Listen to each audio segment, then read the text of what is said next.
புதினா துவையல் செய்கிறதுக்கு ஃபஸ்ட்டு அடுப்பில் பேன் வச்சுட்டு எண்ணெய் சேர்த்துக்கோங்க. எண்ணெய் சூடான பிறகு நம்ம உளுத்தம்பருப்பு சேர்த்துக்கலாம். உளுத்தம்பருப்பு சேர்த்த அப்புறமா கடலைப்பருப்பு சேர்த்துக்கோங்க.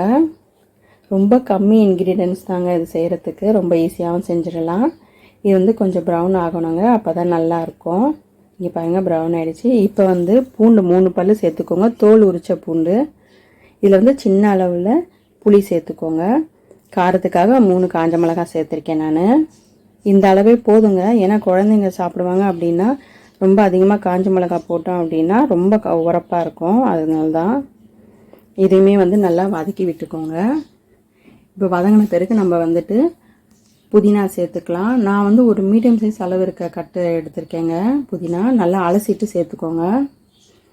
இது நீங்கள் அடுப்பில் போடும்போதே நல்லா வதங்கிடும். பார்க்க நிறைய இருக்கிற போல் இருக்கும், ஆனால் வதங்கின பிறகு கொஞ்சமாக தான் தெரியும். ஓகே, இது சூடான சாப்பாடில் நெய் இல்லைன்னா நல்லெண்ணெய் ஊற்றி சாப்பிட்டிங்கன்னா ரொம்ப ருசியாக இருக்குங்க. இப்போ நல்லா வதங்கியாச்சு பாருங்கள், அப்படியே நல்லா வதங்கிடுச்சு. அடுப்பு ஆஃப் பண்ணிவிட்டு நல்லா ஆற வச்சுருங்க. ஆற வச்ச பிறகு நம்ம மிக்ஸி ஜாரில் போட்டு அரைச்சிக்கலாம். நான் கையில் எடுத்து காட்டுறேன் பாருங்கள், நல்லா ஆறிடுச்சு, சூடே இல்லை. இப்போ மிக்ஸி ஜாரில் போட்டு இது கூட தேவையான அளவுக்கு உப்பும் பெருங்காயமும் சேர்த்துக்கோங்க. அது சேர்த்துட்டு நல்லா அரைச்சி எடுத்துக்கோங்க.